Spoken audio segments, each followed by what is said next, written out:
This is RTV6 News at 6, working for you. When you feel like you're pushed to the wall, and you're nailed down that you don't have an option. Discriminated for being pregnant in the workplace. The ultimate price women are paying for Indiana's lack of pregnancy accommodation laws. The search continues for a person who killed a local doctor as he was preparing for Thanksgiving in a Brownsburg home. Tonight we speak to those who knew Dr. Dean Marr best as the community says goodbye. Find out what comes with strengthening winds during the day tomorrow in my forecast. A huge development in the race for the White House and why Kamala Harris is no longer in the running for the Democratic nomination. For the first time in 2 years, the historic Muncie Fieldhouse reopens. The massive undertaking to reopen this high school basketball treasure.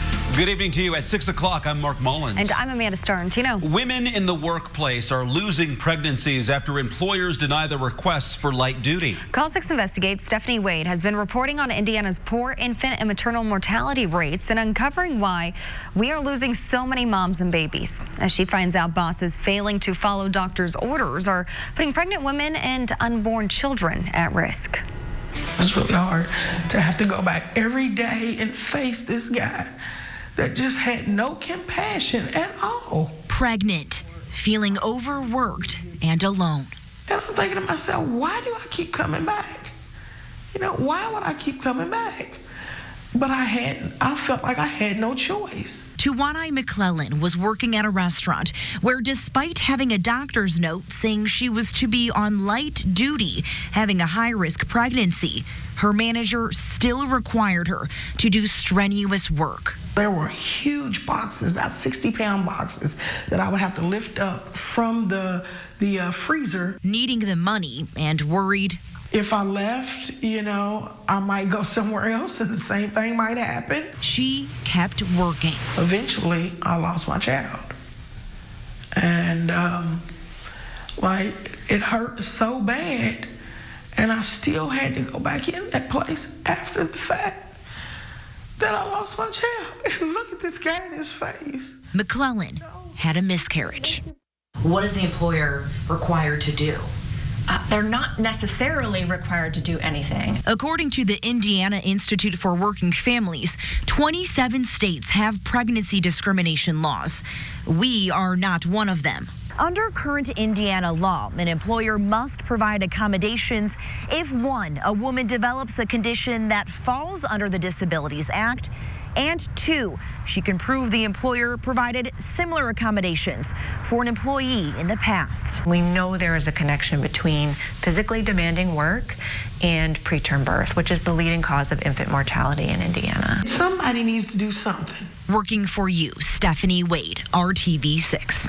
And right now, women can file complaints with the Civil Rights Commission, but it is difficult to win a case. Lawmakers have tried passing pregnancy accommodation laws in the past. Last year did not make it out of committee, but it is receiving more support this year. Lawmakers plan to introduce the legislation next month. And if you ever think you are being treated unfairly and you are not getting the help you need, email us at workingforyou@rtv6.com. Right now, a celebration of life is underway for Dr. Dean Marr. He was shot and killed in his own home last week as he prepared for Thanksgiving. And tonight, the search for his killer continues. Today, Megan Sanctorum spoke to those who knew him. She's live at Crown Hill Cemetery with more on how people are remembering Dr. Marr and the latest on the investigation into his death. Megan.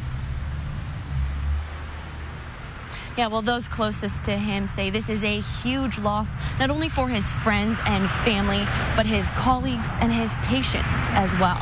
Now, according to police, Dr. Marr was shot and killed during an apparent home invasion last week. According to his obituary, he died protecting his family. Right now, police are not releasing any additional information, but as they continue to investigate, those who knew him are taking time to share stories. Most recently, Marr worked as an orthopedic surgeon with Ortho Indy. He was well known in the medical community and created a medical device that is now being used by orthopedic doctors on an almost daily basis. He was very successful in his career, but those who worked with him say he will be remembered more so for the type of person he was and the way he treated his patients. You know, when you take care of trauma patients, you're usually seeing people at the worst day of their lives. And so you can really have a big impact on them, and they typically Fortunately, I don't remember necessarily the first day, but all the visits that come after. And I think, to be honest with you, the enduring memory of Gino will mostly be by his patients. Well, they knew he was a real person. I mean, he wasn't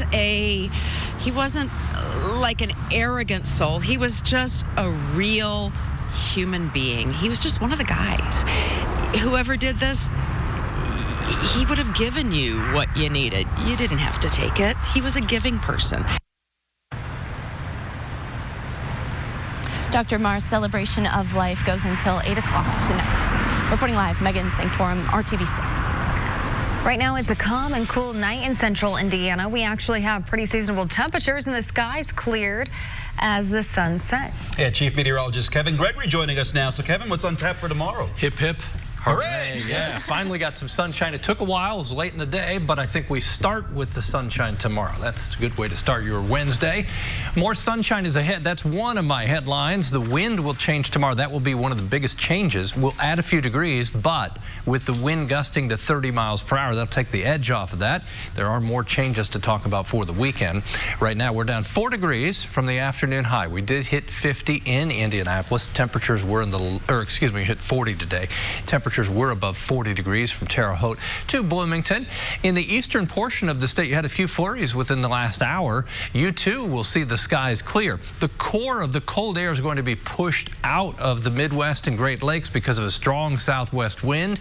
There are the even warmer temperatures that will move into central Indiana over the next couple of days. It won't last that long, but then it will return. Steady progress of the cloud cover to the south and east. You can see some of those snow flurries that are headed toward Dayton and Cincinnati, but no big deal there. As far as our temperature trend, average highs in the low to mid 40s, and we'll be just above that. Warmest day of the work week, 46. It's not the warmest day in my 7-day forecast, though. New developments tonight. We're now learning a space heater may have caused a fire that killed an infant in Frankfurt. This tops the RTV6 news feed. Investigators in Frankfurt say a portable space heater likely caused a fire in a first-floor bedroom that killed 8-month-old Deacon James Hunter Mills. The fire happened Monday at a home in the 1300 block of West Jefferson Street in Frankfurt. Investigators say a man and 2 of his children were able to escape the burning home, but the baby boy could not be saved. The fire has been ruled accidental. Kamala Harris is ending her campaign for the Democratic presidential nomination. Today, she emailed supporters and told them she doesn't have enough financial resources to continue. One person is dead and another is hurt after 2 vehicles collided with the same train. The first crash happened late last night in the 6900 block of North County Road 900 East near Brownsburg. Police say that driver hit the moving train and only suffered minor injuries. Investigators say a second vehicle later hit the same train as it was stopped nearby. That driver, identified as 43-year-old Dennis Swanson in Brownsburg, died. A pickup truck running from police collides with a car on the northeast side, and now 2 men are under arrest. IMPD says officers tried to pull over a white pickup truck this afternoon near 38th and Post Road, and when the driver didn't pull over, a chase began. Police say when officers got to 38th and Shadeland, they ended the chase. However, police tell us the truck continued speeding away and collided with a car, as you see there. Police arrested 2 men in the truck. Medics say the driver of the car suffered non-life-threatening injuries. Metro Police need your help finding these 2 women and this man. They are accused of breaking into a motel room, attacking the person inside, and taking cash and other items. IMPD says the robbery happened at Comfort Inn on Wesleyan Road on November 4th. That's near North Michigan Road and I-465 on the northwest side. If you recognize any of these people, call Crime Stoppers at 317-262-TIPS. The historic Muncie Fieldhouse is back in business tonight for the first time in 2 years after a storm severely damaged the facility. Muncie Fieldhouse reopens to a game between Muncie Central and Fishers High School at 7:30 this evening. Muncie Community Schools Board member Jim Lowe says repairs to the 91-year-old Fieldhouse cost about $1.7 million and were covered by insurance. The majority of that money went into roof repairs, and the rest was used on a new floor, repairs to the west lobby, and repainting. I think the community is very excited to get back here, not only just for the ball games, the girls games, the boys games, the volleyball games, but they also have their Holiday Sing community event this weekend. The gymnasium, which opened in 1928, is one of the largest in the country with a capacity of over 7,000. For the time being, not all seats will be used. The east bleachers need repairs, a problem that existed before the building was damaged by storm winds. Muncie Central's basketball teams have played at Southside Middle School the last 2 seasons. Now the boys and girls are back home. With 11 months still to go before the 2020 election, Republican Governor Eric Holcomb has his first major endorsement for re-election. The Indiana Chamber of Commerce endorsed Holcomb this afternoon in Indianapolis. This is the Chamber's second gubernatorial endorsement ever. The Chamber also endorsed Mitch Daniels in 2008. Chamber President Kevin Bringar said Holcomb's agenda has helped businesses and the state's economy in his time as governor. Other states are not standing still, so we cannot afford to lose economic momentum, especially in key areas of technology, logistics, and manufacturing. It is still unclear who Holcomb will face next year in the general election. 3 people have announced their candidacy to run as Democrats: State Senator Eddie Melton, former Indiana State Health Commissioner Woody Myers, and entrepreneur Josh Owens. Big news regarding the month of May at IMS. We have your Carb Day concert lineup. Plus, one local company is hiring Hoosiers and fighting the state's opioid epidemic at the same time. We'll show you how it works and the impact this unique effort is having. And still ahead, the Butler men's basketball team is still undefeated, and they've been rewarded with their first national ranking in a few years. We bring the magic of Hinkle to our Sports Extra Spotlight tonight. And we'll be rewarded with more sunshine during the day tomorrow. That will move the needle, so to speak, on the thermometer. Temperatures first thing in the morning around 30. By lunchtime, temperature into the upper 30s, a little warmer in the afternoon. I'll show you a pattern change that will take temperatures to the 50s briefly. For only $89 for on time. This is RTV6 News at 6, working for you. Hoosiers works to connect you to employment opportunities, resources, training, and education. There's a company putting Hoosiers back to work while battling the opioid crisis. Yeah, in the summer of 2017, a cable manufacturing company with a plant in Richmond was in need of labor. But after seeing the number of people failing pre-employment drug screening triple, they made a blueprint to break the stigma and help those people get clean and back on the job. Our Lauren Casey shows us this unique effort. Giving them an opportunity to earn a livable wage, giving them hope. Belden Industries manufactures cable for industrial business. Nearly a third of their current employees are up for retirement within the next few years, so leaders at Belden knew they were at a crossroads. We were a little bit concerned when we launched a program about what the reaction was going to be, and it's been a pleasant surprise. Belden was seeing an increase in the prospective employees failing their pre-employment drug tests or screenings, so they created a Pathway to Recovery program partnering with outside organizations to provide addiction treatment and then jobs. It's a bridge from treatment to employment. We have seen a huge sense of pride of people that have been able to keep a job, employees that come in and talk about the success they've had. The program launched in February of 2018. Since then, 8 people have dropped out, but we can tell you that 15 people are now working jobs in the plant. 11 of those people have now graduated on to operating machinery. They've learned a lot along the way, like people will stay in the program and be more successful if they're also able to earn a livable wage. We view it as we're changing the stigma, and it's allowed current employees to come forward and say, hey, I need help. And now they're creating the Belden Blueprint to guide other companies who want to give something like this a shot. RTV6.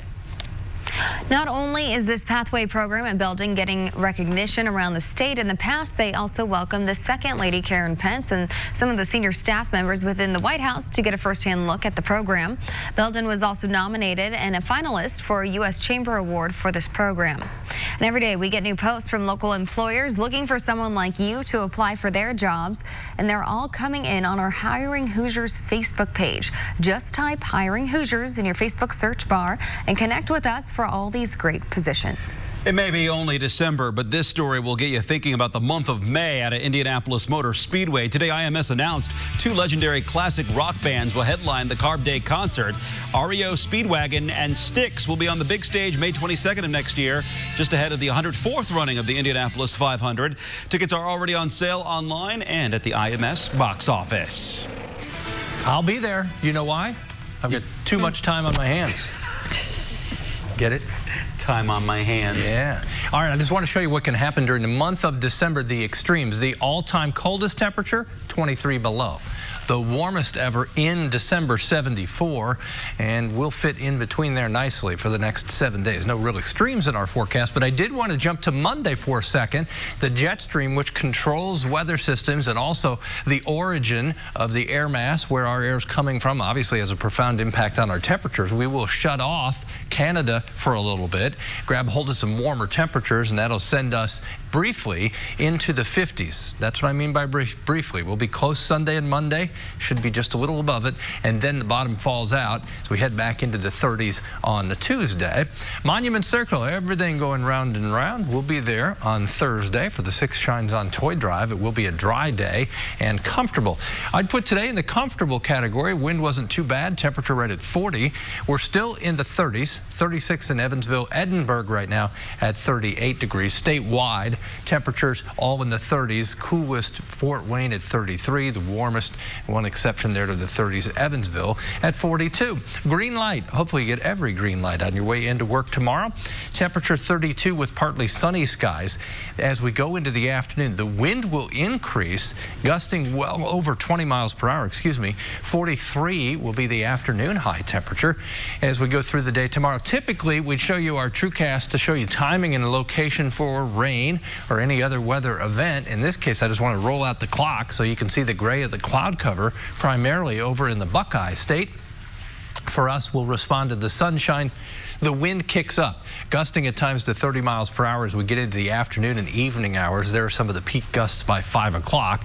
Temperatures low to mid 40s, about average for this time of year. One of the changes as we get to Thursday, whether you're on Monument Circle with us or anywhere in central Indiana, dry. Maybe a few more clouds late in the day, but our temperature peaks at 46 degrees. Thursday night, a cold front will go through. These temperatures will be about 5 or 6 degrees cooler as we get to Friday and Saturday. Saturday is dry, though. Almost 50 degrees Sunday with an increasing chance of rain. That rain is likely Sunday night and Monday.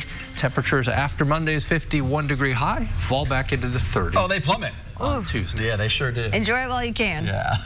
Dave's here now with a look at sports. Hey, Dave. I'm here, guys. Thanks. And this is always a pretty cool promotion from the NFL. Their annual My Cause, My Cleats game. More than 60 of the Colts are taking part, and their shoes arrived at the complex. Look at these. Causes from Riley Hospital to Parkinson's, all represented as the players represent what's important to them. And they'll be worn this Sunday when the Colts play at the Bucks. Hey, good evening to you. Big night in college hoop and a little bit of that old familiar feeling for Butler. Tonight, the Dogs are down south to take on Ole Miss, hoping to continue Butler's big start in tonight's Sports Extra Spotlight. It's safe to say that Hinkle is hopping once again. The Dogs are 7-0 for the first time in 3 years, and this week ranked to the top 25 for the first time in 2.5. It's a good feeling to know that we finally get a little bit of recognition, but it doesn't really matter. It's just a number. But this number doesn't lie. One of just 20 undefeated teams left around the country. And a change that doesn't begin when the building is full. Instead, it's when there's only a few around in practice and tweaking what they've done in it this season. Just when you realize how small the small things are, there are no small things. But just continuing to do what we do and not get bored with the details. We've been trying to emulate practice, make it harder than games. And I think that's been one of the biggest things for us. It's tough to go out there and just turn it on and off. Not too many people can do that, so we've been having tough practices. Probably the biggest change with this group has been we put a lot of pressure on them to speak up and lead and take command in practice, and they've embraced that. The result, that old familiar feeling. Turnovers are down, third fewest in the country, and defense, 9th best. Oh, and that familiar chip is on their shoulder again. The Butler way, in many ways. Yeah, I think it's a chip. We talk about it, and I think it's a chip on the shoulder program. It's always been that. It'll always be that. If you look at the guys Butler recruits, kind of have that story of they're not good enough to make it to the big-time school, so we all have that same story. We're always going to get that underdog tag on us, but, I mean, dudes inside the locker room and the coaches, we go into every game thinking that there's a fair shot for us to get a win. Yeah, the Dogs are at Ole Miss tonight. Good test for Butler. And also tonight, best test of the young season for IU. The Hoosiers hosting 17th ranked Florida State tonight. It's a late 9:15 tip down in Bloomington's a busy night in college hoop. Hey, finally tonight, first and foremost, from Monday Night Football. You see this, Vikings, Seahawks. Russell Wilson going deep in the third. It's David Moore for the 60-yard touchdown. But it's not the TD. It's the TD celebration. Seattle's guys known for their creativity, and then this, you couldn't tell, the dance is from the group New Edition. Don't try this at home. They are professionals, complete with a spin and a bow. Seahawks won the game 37-30. They have now won 5 straight in a tie with the 49ers and the Saints for the best record in the NFL. I just threw out a hip watching. College hoops and more tonight on the news at 11. Until then, the news at 6 continues after. We have the meat. Welcome back. Today's RTV6 photo of the day comes from our own photographer, Jason Strong. Jason sent in this picture of his son, Ethan, decorating the family's Christmas tree, and it is adorable. It sure is. I'm sure Jason appreciates the help that he's getting in getting that tree decked out there. The holidays are in full swing. Send us your photo of the day, whether it's holiday related or not. And it's easy. Just email it to news@WRTV.com. And we want to see everything. If you got kids doing something, let us know. If you see a pretty sunset, send that in. If you got a dog doing something odd, send that to Kevin so he can put it on the... There you go. He can walk the dog. Yeah, whatever you got. Except I need Ethan to come over and help me with my tree, so I need to go talk to Jason. Trees for hire, right? I have a feeling Ethan and other kids would love some snow around Christmas. Woo. That's what we average this month, 6.9. The snowiest month of the winter is in January, 8.6. No snow in my forecast, though. I just bring that up just so you know. For some hope? Yeah, at some point. See you back here tonight at 7.